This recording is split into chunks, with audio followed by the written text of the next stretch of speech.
it's more likely the world will become totalitarian. It's more likely that communism will grow, that regimes like the ones in China and in Russia will prevail. I found it really interesting that people in the comments were really calling us out for like, did you talk about this woman in Minnesota? And I'm like, man, I don't know if we did enough. And I don't know if we ever will have enough time to talk through the damaging, traumatic loss of life that this country experiences. If you thought the assassination of Charlie Kirk would somehow diminish, slow down, or weaken the conservative movement, I think the exact opposite is going to happen.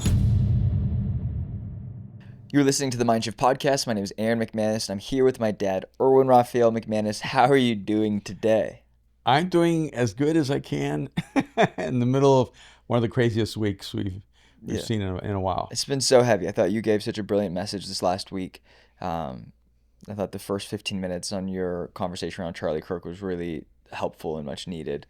I do think there's a lot of interesting conversations and different perspectives to kind of dive into. But before we do it, if you're listening to this podcast, we want to encourage you to subscribe, to rate and review this pod, to share this podcast. And maybe if you're unsure yet about this pod, share the last podcast on YouTube, Spotify, Apple Music. We really appreciate you guys being a part of the community. And you can join the Mindshift Podcast community. It's $25 a month. We do private episodes. We try to do a once a month live call where we film an episode with you guys. And we would love your support and to be on Mindshift Podcast community, and we will see you guys on there. Dad, as we dive into this I feel like I have to talk about that because we never talk about it. So I want to encourage people and invite people to, rate and review and subscribe. Okay, so a few different things I would like to talk about. One being the aftermath of the assassination of Charlie Kirk. Mm-hmm. People have really mourned, and people have really challenged the mourning of and the way that we remember Charlie Kirk. Yeah. But one of the things that I want to talk about is this kind of wave of people getting fired for speaking out against Charlie Kirk post-assassination. I think maybe the dub, or maybe to not reduce the actions, but people have celebrated the assassination and then been fired for those celebrations on whether TikTok or Instagram or social media. Yeah. And I was watching a few of the videos, and I we brought it up, and then a dear friend, Eric Johnson, texted and said, I'm going to call your dad and I want to have this conversation. So I'm stealing his question because he texted it to me. So his question was? This. Oh, dang it. It just went away. Question is this. What do you guys think about people getting fired from their job for celebrating the assassination of Charlie Kirk? Yeah, and I think this was surprising because I asked you and you had a very clear position. So I think you should start. Well, I don't fully know. But what I said initially, my gut response was, I don't know if that sits well with me, because that becomes the right just doing what the left did to the right previously. The left canceled anyone who supported Trump and made it impossible for them to work, get jobs, to do anything in their next level of life. Mm-hmm. I don't know how I feel about that, because I feel in a way that is condemning their free speech. I think it's taking away their right to be human and have opinions and talk about it on social media. If they weren't raised right, that's not my problem, right? Like you got to find another. You got to find another way to fire them. If they don't do their job well, fire them. If they're not good at their job, fire them. If they have an opinion, I don't think you should fire them. And I don't like them. It doesn't mean I like them. Those are some really disgusting human beings. I'm not mad that they're fired. I'm mad that that's the posture we're taking. And you were very much against it. You said they should not be fired. Worry about yourself. What? So worry about yourself. No, I'm just kidding. No, I said I don't know how that doesn't sit well with me. And then we had a whole conversation. What do you think about it? Yeah, I wasn't as quick to protect them as I should have been, because when you said I don't think they should be fired, it kind of caught me off guard, going, I think I've been deliberating. Because you said, I think they should be fired. Well, it's because I said, this was our gut reaction to something I saw on social media, and we were like walking. So I didn't say I think they should be fired. I said, I think that a company has a right to fire an employee, because a company isn't a protector of free speech in that sense. Like if you play for the NFL, they have very clear guidelines about what you're allowed to say and not allowed to say. Right. And I agree with you there, because they're pouring millions, tens of millions, hundreds of millions of dollars in promoting these players on the field, and their off-field behavior does affect the on-field viewership. Yeah. So I do understand that. But I don't know if the guy who's like working at like a mid-level management job, or even just like an employee of someone's in a desk job behind the scenes, and he goes on TikTok and he acts like a complete jerk, which I do not agree. I don't like it, but I do think that person should be protected. Yeah. So you've mitigated me, because I stopped and I thought about this, and I think there are specific situations. So well, you got to argue with me for the pod. I can't convert you at the beginning of the pod. No, it has to happen in minute like 35 or something. But I'm going to push back with different scenarios. Okay, go. All right. So if they're talking about my mom, they should be fired. If they say they're happy that Charlie Kirk was murdered, then they're sick. Then you have a sick employee. But if you're working at Target, or if you're working at IBM or whatever, that shouldn't affect your job. If the job has no bearing, or if your public opinion has no bearing on your job.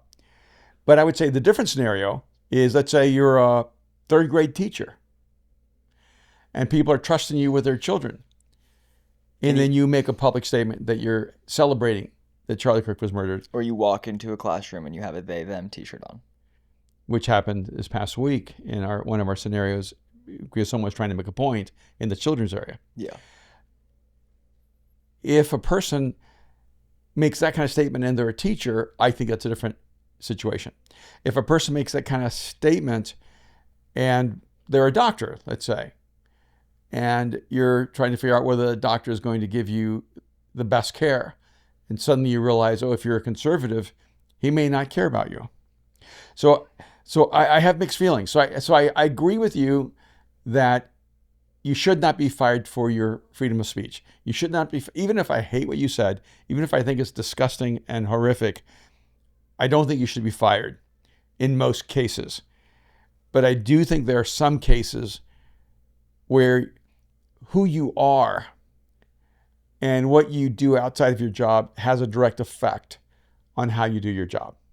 I agree with you there. And I think the more that I think about it, I'm torn, right? Because I think if someone advocates for violence, they should be fired. Yeah. Right? If someone is making a call for violence, they should be fired. Yeah. I think there's mature ways of approaching a really heavy subject that can be incredibly triggering and scarring and traumatic for most of society. I do not know a healthy human being who watched that video and felt well. Yeah. Right? I think it was deeply disturbing. It's affected a lot of people, whether you liked him or not. Just watching a human being die publicly should not be something that we are not protected from. Mm-hmm. and not protecting each other. I think before I said anything to anybody, I texted you, Mom, and Mariah separately, hey, please, this happened. Please don't go on socials to find the video. Mm-hmm. Right? Like you're going to stumble upon it, because me and Austin found it. It was immediate. We were trying to figure out what it actually was going on. The video popped up. It was the second thing on X. And I look at that and I go, wow, the fact that our society is becoming not immune, but more and more numb to the acts of violence and public violence. We watch our country bomb other countries on video, and we cheer and we celebrate. I don't cheer, I don't celebrate. But is that a fireable offense for our nation when we celebrate the destruction of other nations? I don't, and that's where I go, that's even brings in the Israel-Palestine thing, not to make it political or religious at all, but when is enough enough, right? Because I think a year ago, it's different. It's a response. When you start a war and you start losing, you can't just cry victim. You lose, and you lose for the people that you made those decisions for. When it's a year and a half later and you're still leveling a city, I go, what's the end goal here, right? If you were just going to destroy everything, shouldn't you have just done that? I don't know, right? And so I look at it and I go, I don't know if I ever want anyone to advocate for violence. I do know if those people worked for me, I'm not paying them anymore. Right. And so I am torn. Because I think there's internal turmoil, and I do not know how I would treat someone who spoke. I do know they'd be getting a call from me, and if you can't prove your point, we're going to have a deeper conversation. Yeah.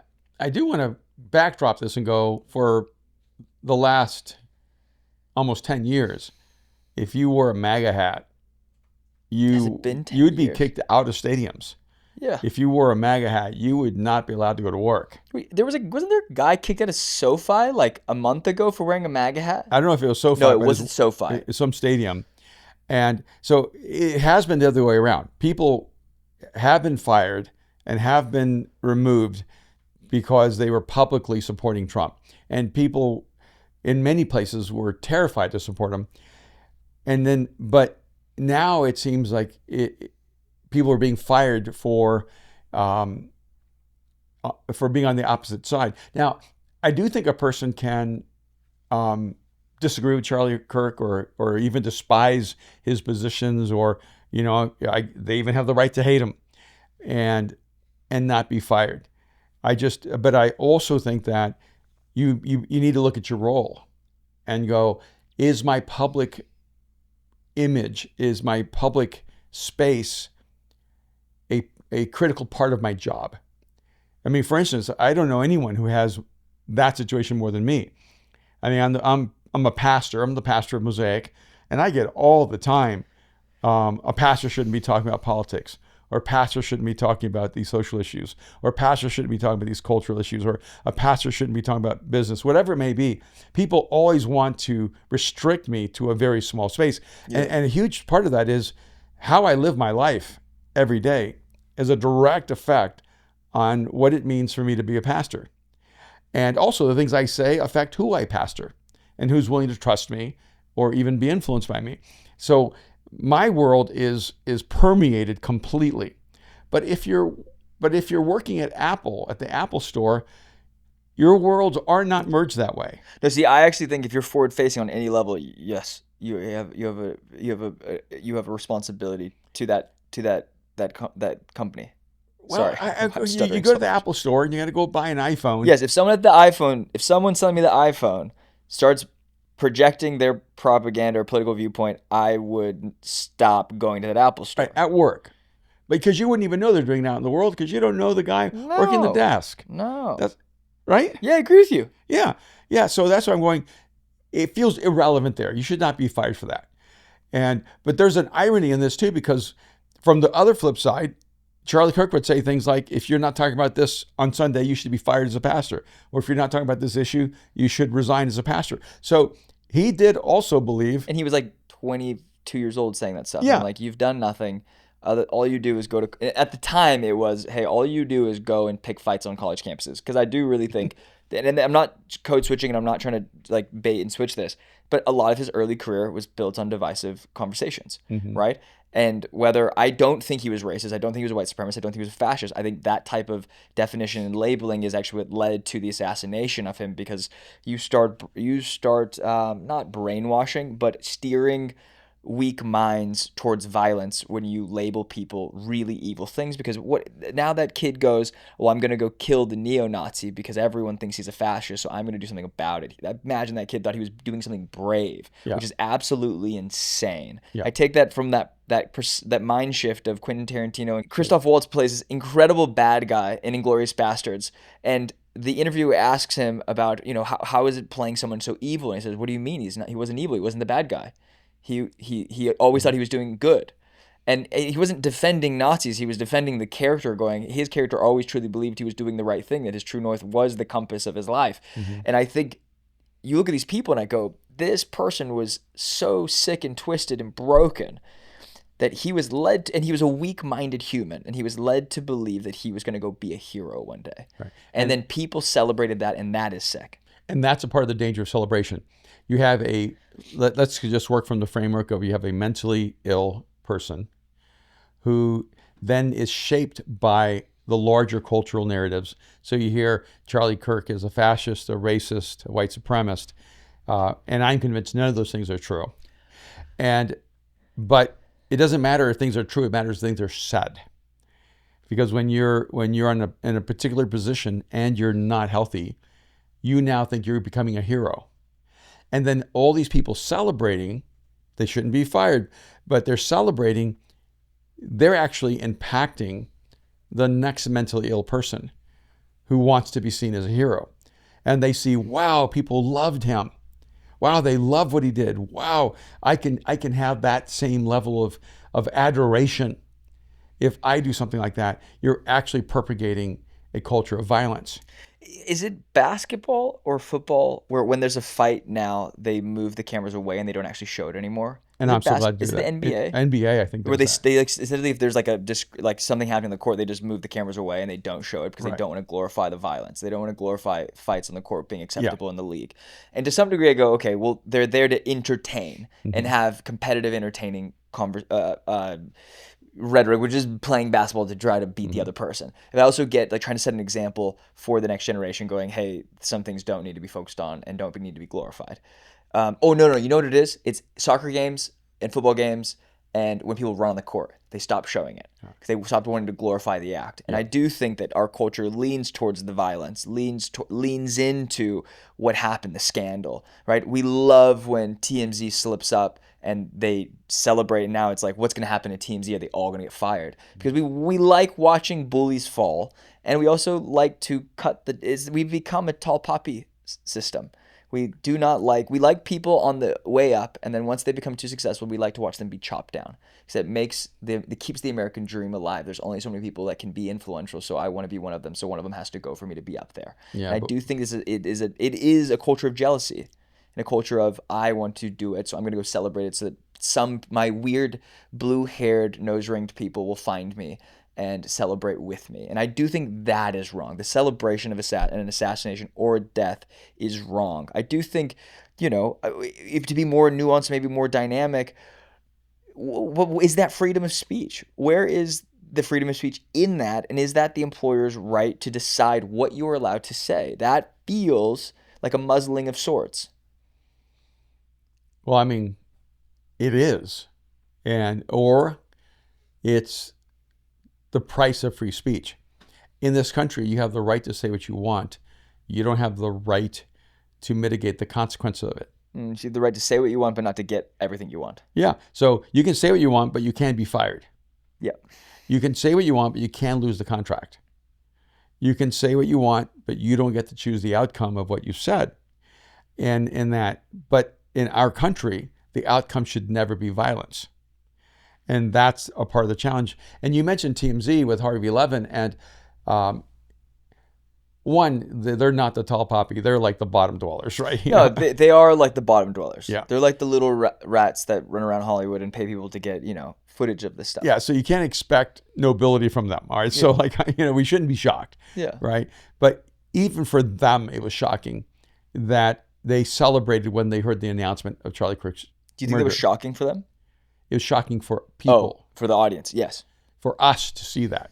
It was dark. And what was worse to me was Harvey Levin coming out and basically lying. Yeah. Saying that, they were watching a video. See, that wasn't a lie. They were watching a video of a car chase. But on that car chase, the announcement came on that Charlie Kirk had been shot. And that's when they cheered. And then trying to come out and do PR afterwards to try to mitigate that, because he said, my people would never do that. Anyone who would do that would be fired. Yeah. Which we know neither one of those statements are true. He's not going to fire anybody. No, and his people would do that. They're exactly the people who would do that. They're cockroaches of the industry. And that's... They are. Like, if you work there but the light came on and they all went I don't running. care. Yeah, you're a little rat. Like, quit. Like, and tell Harvey, whatever his name is, he's disgusting. Like, I'm sure, like, they're fine people. He seems like a smart human being. He's, like, figured out a way to really create an industry around the Nightcrawler fantasy, right? Of like that Jake Gyllenhaal movie, of like the paparazzi and glorifying it. But it's gross, man. But there's a lot of gross people in the city. Yeah. And I'm pointing to that to say that as horrific and ugly and dehumanizing as it is, you should only be fired if it actually affects the organizational value. Like, to me, for TMZ, this is the tragedy. Their ratings might go up because of what they did.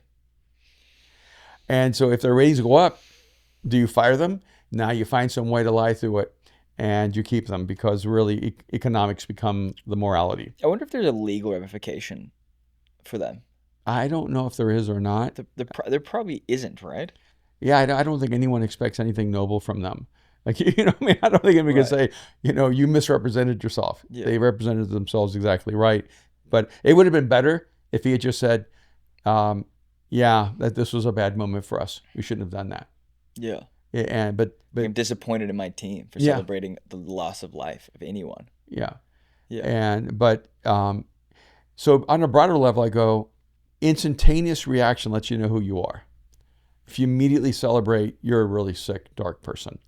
And but if you're working somewhere where your outside positions don't affect your job, I think you're right. You should not be fired.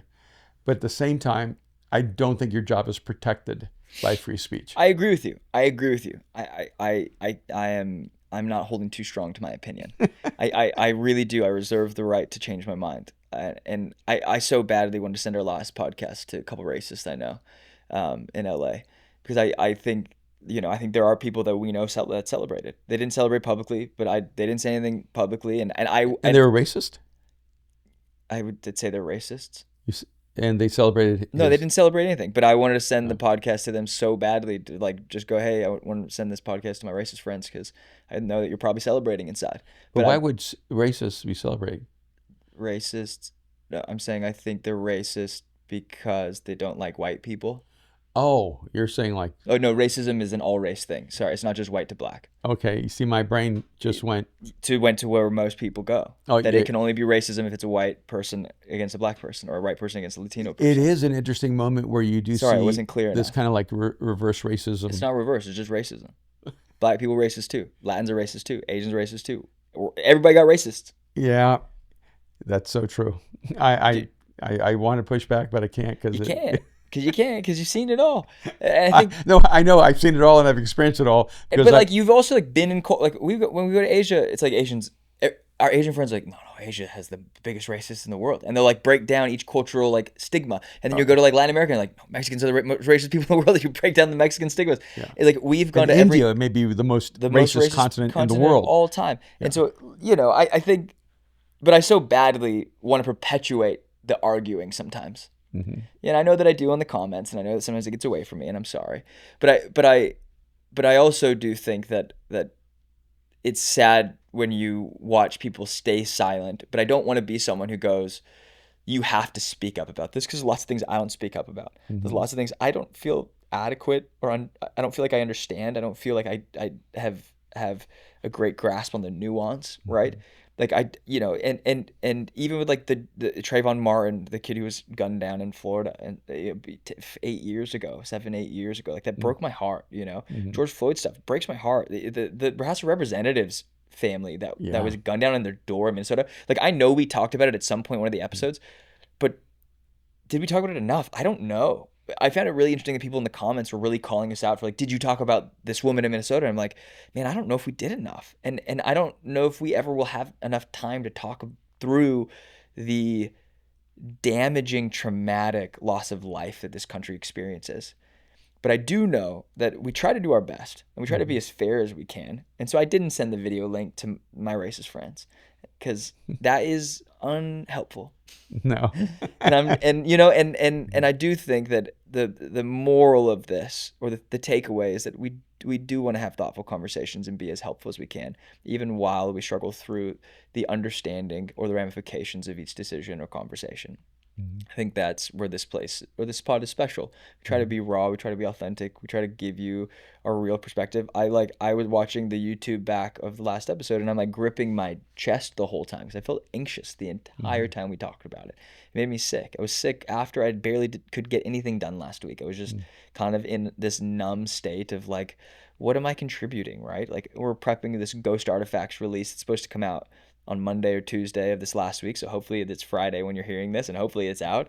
But I think there are just things in life that I think what you said something today, like on the arena call, it's just important for us to sit and talk about these things and to like postpone the other conversations to just walk through this. And what I hope, like with the guys who celebrate, the men and women who celebrate the assassination of Charlie Kirk, what I hope that they can see in their own selves is a moment of understanding that maybe their approach wasn't the healthiest, right? And I hope there's owners out there, owners of companies and leaders of organizations and managers of staffs who can step into this really difficult subject matter and go, hey guys, I have a team that believes very different things. Mm-hmm. Some of you guys are on the left, some of you guys are on the right, some of you guys hate Charlie Kirk, some of you guys love him.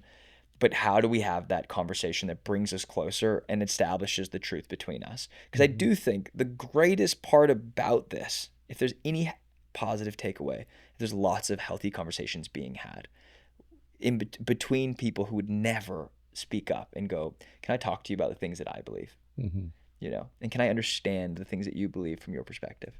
You walk me through it. Yeah, and I think some of it too is we have been in at least 20 years where the only people really being canceled are people on the right. Yeah. And in Well, Hollywood, cancel culture is what, like 7 years old? It's not that old. I mean, or at least in its intensity. In its intensity, yeah. Yeah, and in this era, even watching the Emmys, you did hear, F ICE and Free Palestine. You didn't hear anyone say prayers to the Kirk family. That's wild. Not a single person mentioned Charlie Kirk's assassination, but do they need to? No, but what I am saying is that if they did, they would have been like it would have been anathema on them. It's why they never nominate Taylor Sheridan shows, I think. Oh yeah, because they don't want that speech. No, he's like literally the most successful showrunner right now. He's like the Shonda Rhimes of country western shows, and and like special operator shows with Lioness and what is it, Tulsa King, Yellowstone. Ignoring him is like ignoring Taylor Swift. ignoring him is like ignoring. I don't know if it's the Taylor Swift of it, but like that level of importance inside of a singular industry. He's so successful. He's literally building his own like $1 billion studio in Fort Worth. Yeah, like that doesn't happen lightly. How come no one nominates him for? Is it because he exists inside the conservative space? Is that what you think it is? I think because awards basically tell you what Hollywood wants more of. And Hollywood always wants more of itself. It is the most self-indulgent industry. And that is so very, very true. Only seconded by podcasters. But on the canceling thing, I would say this. If you cancel someone because of what they said on social media, you need to realize that that employee was the same person the day before. So you're hiring a certain kind of person. You probably actually validated it. It probably resonated with you. You just didn't know how to deal with this particular public statement. You can't be surprised when you hire someone and you go, "Oh, I didn't know you were like this." Yeah. When which is why exactly the reason you hired them. Yeah. And so that's some of it for me is I don't think people should be fired for even saying stupid things. And I think that we have to give people room to grow, and we have to give people room to become adults and become more mature. And I don't know, maybe, do you think a lot of people like on social media saying, I got fired, do you think that's fake or do you think it's real? No, I think some people got flamed. I think there's people putting like compilation videos on people going like, I got fired from this job for saying this. Like I listened to a guy who was obviously like unwell, but he said like, I got fired and I even told them I would delete everything. And when when they approached me, I deleted everything and I apologized and I'm sorry for saying it. And then I got fired and then I'm realizing I got fired for something I said that was like ridiculous. I shouldn't have said that.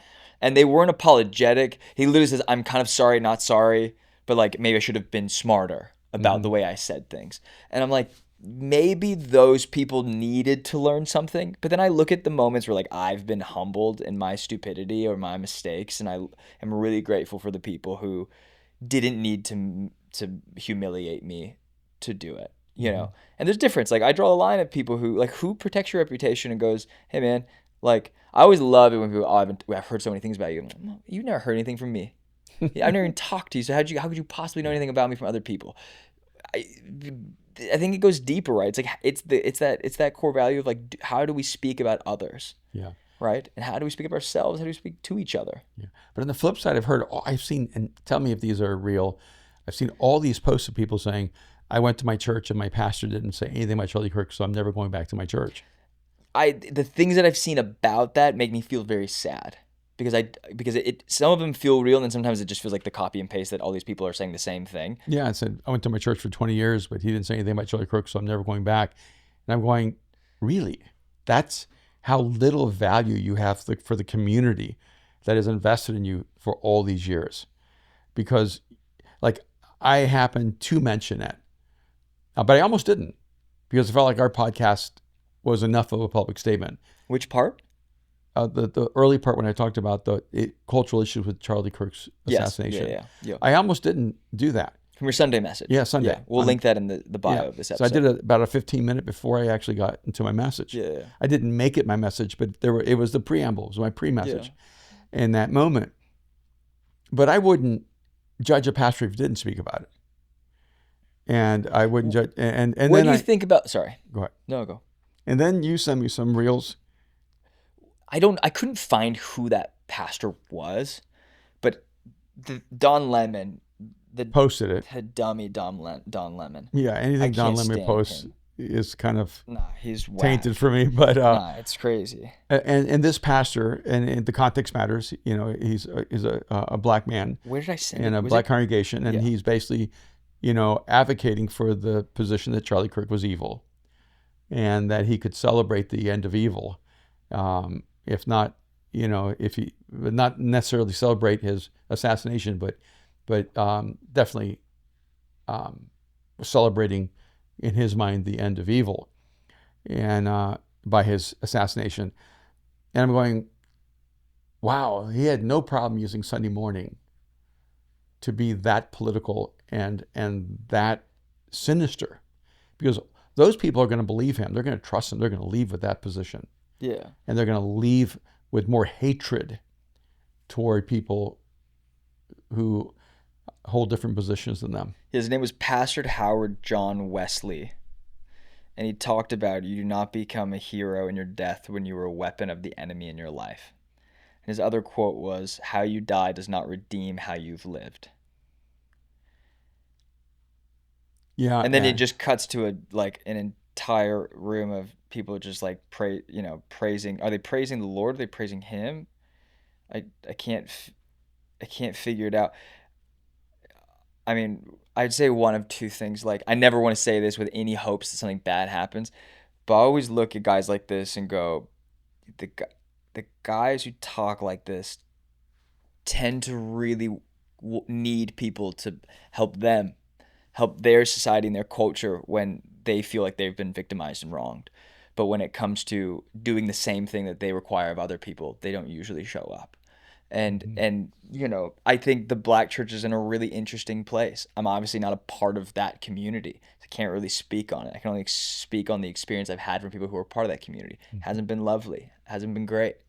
I said this in the comments in Mindshift when some woman said, I was going to Mosaic until I saw this post about Charlie Kirk. And I said, you were never with us. That's fine with me. If this is the level of thinking that we're at, so low level thinking, then you're never going to be able to survive it at Mosaic. It's just not for low level thinking. And then they said I was a racist. And I said, it's crazy to think that now I'm a racist because I said this is low level thinking, not because you're black, not because you're Latino, not because you're anything, because you're wrong. And I think the way that you're approaching it is wrong. And she happened to be a young black woman. And I said, it's white people aren't the only racists. Like, you got black racists, you have Latin racists, you have Asian racists. And I think that's an issue for me right now, because I think it's only white people are racist towards black people or Latinos or Asians. And it's never the other way around. I think that's an important conversation, because I do think you got to stop playing the victim. Yeah. Start taking ownership of your culture, your society, and your space. Look at the violence, look at the murder numbers, look at the assault numbers, look at the cities, in the inner cities, look at the people who are causing a lot of the damage. And it's really sad to me. And I hate that it's a statistic, and I hate that it's a stat that people talk about, but it's one of the reasons people hated Charlie Kirk. But you look at the numbers and it's there. Yeah. And whatever perpetuated, I can't speak to, because I wasn't a part of that perpetuation. And ironically, there's one other thing to look at. Please. Look at how many young, intelligent, educated black men are moving to the right. It's tough, man. It's crazy. And Latinos. Latinos in droves and illegal and legal. Yeah. And I do feel like I have a better posture to speak from this, because I did pastor a black church for 10 years in my life. People don't understand when you say that. They don't? Nope.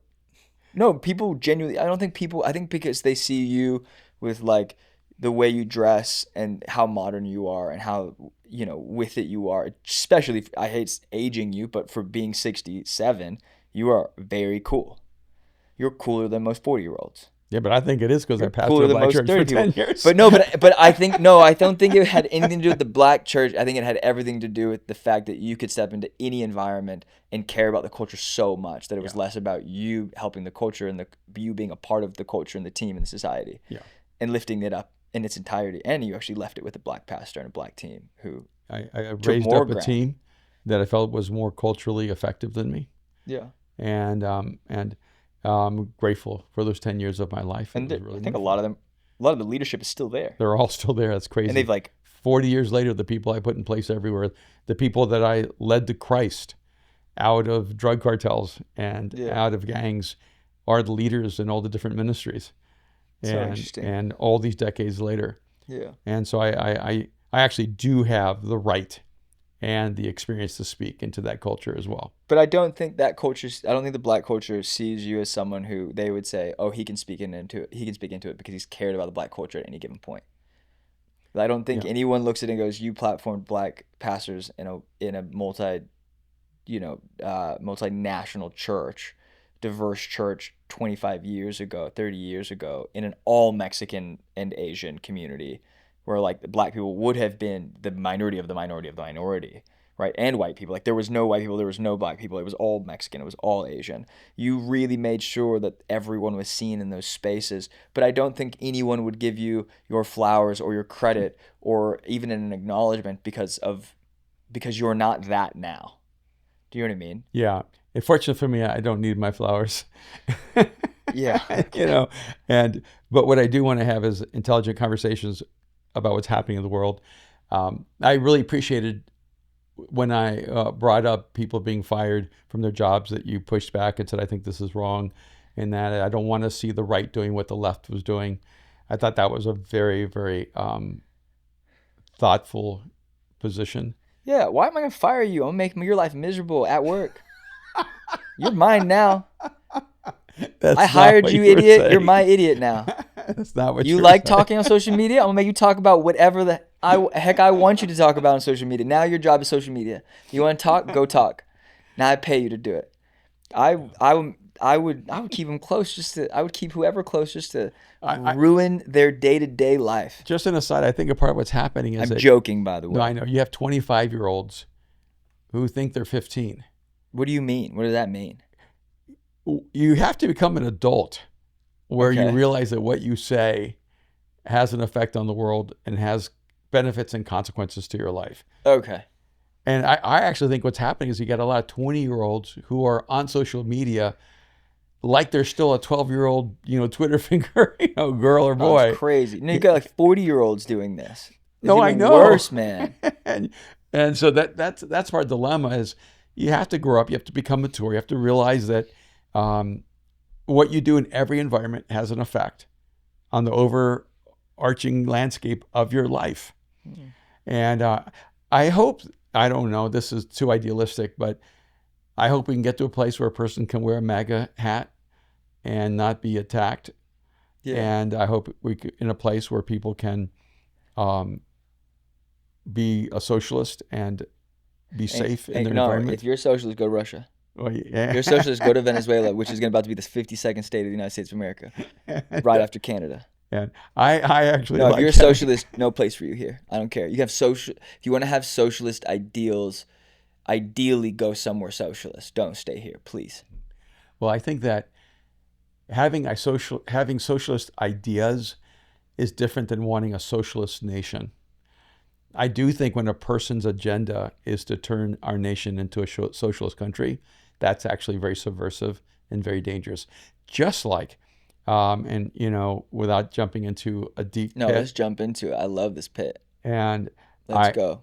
I think we should be welcoming of all people, including Muslims.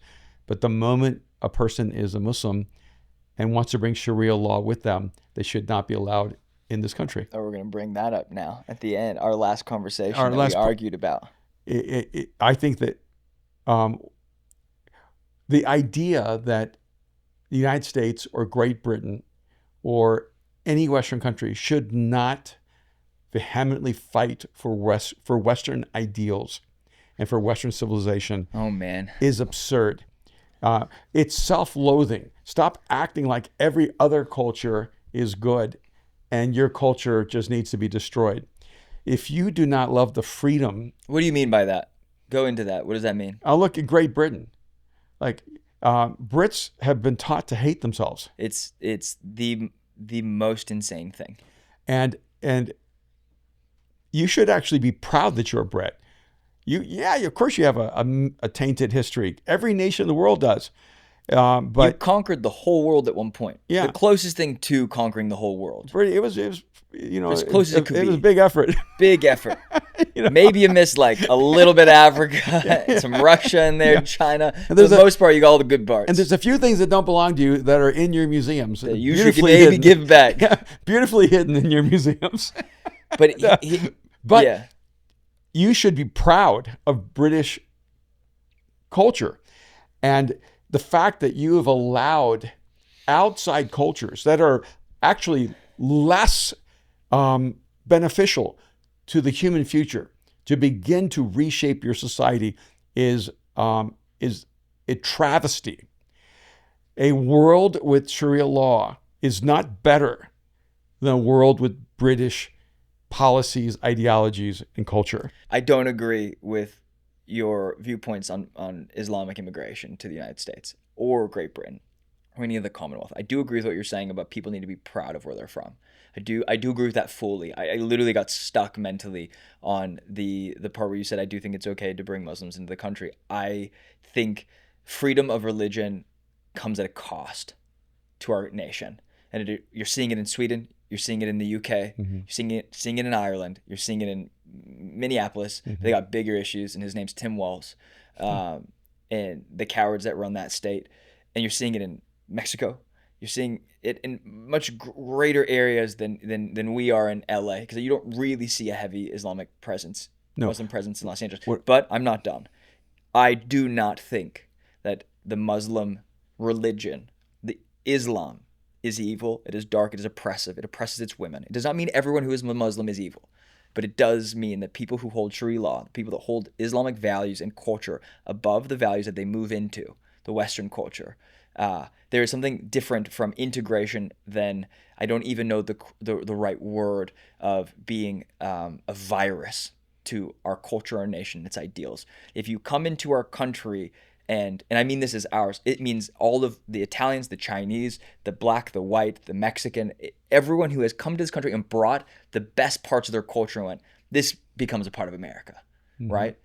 I think there's something beautiful in that. Like, you look at in London and you're like, some of the most beautiful Indian cultures, they've become like a great part of, I think, the British culture. Yeah. You have incredible black African migrants from all over. You talk to people who are black in London. What I love is like there's like one step away from Nigeria, one step away from like all over Africa in the most beautiful way. People talk about South Africa like we talk about Santa Barbara there. Like it is so well connected, like Ghana and the Sudanese, and like you just have this like enriched culture who they are British. Like we're British by choice, but we're also African. That I think is the healthy like representation of the true integration of cultures. They're not going, we're bringing all of the mess and the baggage and the garbage here. We're going, hey, we came with some baggage, but we came here because we want a leg up. We want an opportunity. We want our kids to go to a better school. We want to have a better life. I think it's an issue when you have Islamic Sharia law coming into the States, coming into Great Britain and saying, now you should be ashamed for being American. Now you should be ashamed for being British. Now we're going to take over your towns, your mayorship. We're going to change all of the laws. I do not think Western culture should conform to the East on any level. That's on socialism, that is on Islamic views, that is in the way that we treat or bring in refugees. Like, I do not agree with it. Sweden has become one of the most dangerous countries in Scandinavia and in Europe because of its openness and lack of, I do think, vision for understanding the way refugees would respond inside of their culture. Yeah. And I think it's just very honest to go, look, once a nation has been dominantly influenced by a particular religion, philosophy, or ideology, you can know how it plays out. So you can know what kind of world you'll have if let's say, if socialism takes over. What kind of world do we have? By looking at Venezuela or looking at Russia, you can know what the world looks like. To anyone who was born in China that lives here now. They will all tell you. Yeah, you can know what communism looks like by looking at China. You can know what a nation defined by Islam is going to look like by looking at Jordan and looking at Saudi Arabia and looking at Syria and looking at Iran and Iraq. You can know what a Western Christian ideology looks like by looking at Great Britain and looking at the United States and looking at Australia and New Zealand, because those nations were influenced by the Enlightenment and by Christian thought. And so if you're going to move to Italy, I don't think you should be going, I'm going to turn Italy into America. If you're going to move to Italy, become Italian. If you're going to move to France, don't go, I'm going to make the French American. You have to go, French need some American. They're soft. And the French is, if you're moving to a country, you should love that culture. Okay. And if people are coming to the United States, they should not be coming here to bring their national ideology to change our country. They should be coming here because they love the freedom, the democracy, the meritocracy of this nation, and that they want to assimilate and integrate into this country. Can I ask you a question that is purely divisive? Oh, how do you feel about women wearing hijabs in the U.S.? Ironically, I believe people have the right and freedom to do what they want. But I think that those women do not have the right and freedom to do what they want. Interesting. That they're still living under the legalism of another religion, of another culture. And but is that a freedom that they don't want us to put on them? Or is that a freedom that, because that's a freedom that we experience, that, you try to get mom to cover her head with anything, and she might get crap kicked out of you. I've been hit for less. Yeah. And but it's a freedom that is that an oppressive perspective to go, I don't think you should wear that here because that isn't what we do here. Yeah, for me, my personal opinion, it's an oppressive control of women. And I think women should have the absolute right and freedom to make the choices for themselves. But it is odd to me that pro-choice women are not pro-choice when it comes to Islamic beliefs, Muslim behavior. It's an anomaly I do not understand. We're only pro-choice when we want to choose, which I guess is the most pro-choice thing you could do. Yeah. My preference is cultures that allow every person to have optimal personal freedom. And when religions, philosophies, ideologies take that freedom away, I'm against them. And when they give it to you, I'm for them. And I understand there's danger of anarchy in freedom. There's a danger of immorality in freedom. There's a danger of promiscuity in freedom. Those are the risks you take in freedom. And the risk you take by stealing freedom is totalitarian regimes, authoritarian rule, the loss of freedom, and the loss of your future. And that, to me, is too high of a price. And what's happening in the UK, it will happen here. We're just much bigger. Yeah. And it will take much longer. There should be no zip codes in the United States that follow Sharia law over the United States Constitution. Yeah. Period. Ever. And that for me is so clear. I'm going, if that's the world you want, that world exists. And you should live in that world. And democracy is such a fragile freedom. There are not many countries that have been able to pull off this social experiment for this long. And we need to protect it, because I want there to always be some nation that expresses the freedoms and rights and beliefs of the United States of America. And we should not assume that that's guaranteed in the future. It's more likely the world will become totalitarian. It's more likely that communism will grow. It is more likely that regimes like the ones in China and in Russia will prevail. It's more likely that the 1.6 billion Muslims in the world that are expanding rapidly and migrating to other countries will overtake the political, social, cultural powers of every nation they go to. And it's less likely that American democracy will continue to spread around the world. And that's one of the shifts in the world. There was a time where it felt like democracy would grow across the world. And we're in a moment now where I'm going, democracy may cease to exist if we don't get out of our self-loathing and are grateful for what this nation has become and build on it. To stop apologizing for who we are. Yeah. No, it was the conversation I had almost every day when I was in London. And it wasn't a knock on my British friends, but they would just say these things, and it wasn't self-deprecating, sarcastic humor. It was truly a conversation around, like, how are you so proud to be American? I'm like, well, yeah, half the world hates us, so I either got to be proud or real quiet. And I'm not real quiet by nature, so you just got to stick with pride.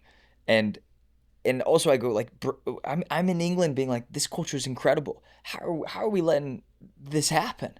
And I think there's two parts in it, because I think there's a great, like, Saudi, like, engagement in British culture. Like, it's really cool to see people who are just so different. That's part of the reason I love London. You see a completely different level of diversity there, a different kind than you do here, you know?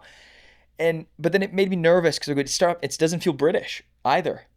And it's like, where are the locals? Where are the people who built this place? And you just don't see very many of them anymore. Maybe that's just what happens in metropolitan cities that have been overrun with the world in a beautiful way. And then maybe at some point it's just like we have to go and not we, because I don't feel British, you know, and I'm definitely not a white American in the classic sense, in that we have deep roots here for hundreds of years. Like, we're newly immigrated for the most part within 2 or 3 generations.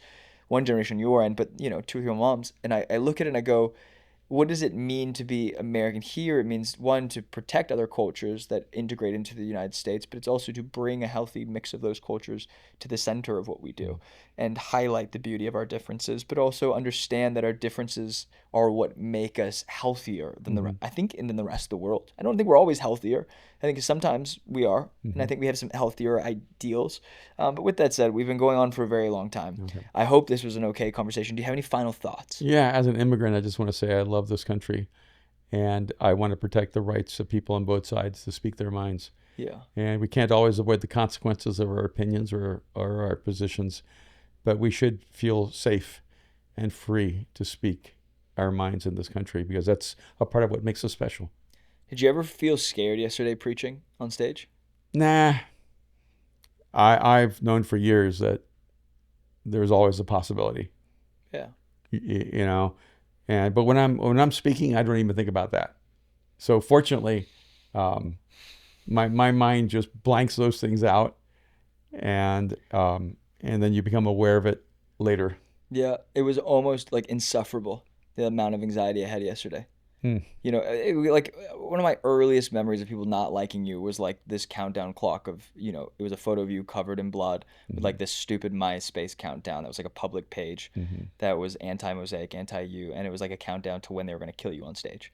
And these were people that we could identify. Like, literally, there were feds that were involved, and I look at it, and I think that's why the Charlie Kirk thing hits me so hard. It is less to do about who he is as a person. For me, for my experience, it's less to do about it being Charlie Kirk. Yeah, I was a fan and I liked some of his clips, but I would have felt this way if anyone else had been killed. Yeah. I dislike and hate her thoughts, AOC, but I would never want her to die.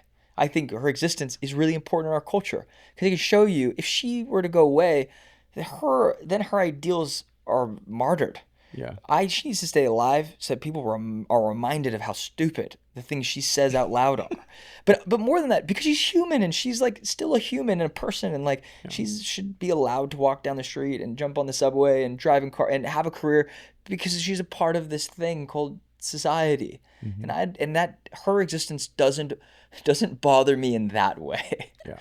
Right? And I think, and that's a scary reality, because my heart went out. I was like, man, if I'm feeling this way, how many kids of people who speak on stages feel this way? Yeah. How many people who have lost someone that they loved for something they cared about feel this way. And it was just, I think that's the universal thing I want to tap into. I do think, this is my prediction, that if you thought the assassination of Charlie Kirk would somehow diminish, slow down, or weaken the conservative movement, I think the exact opposite is going to happen. I think young people all over America are going to look at this person's life and say, he had such deep-seated beliefs and he was willing to live and die for them. I actually think it's going to create an upswell of a conservative movement in America.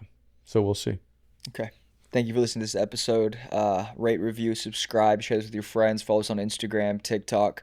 We appreciate you coming to this episode, listening to it, and sticking with it. Very excited about the next couple conversations we will be having. Hope you guys are getting some rest and taking it easy on yourself. I love you, bud. Love you too.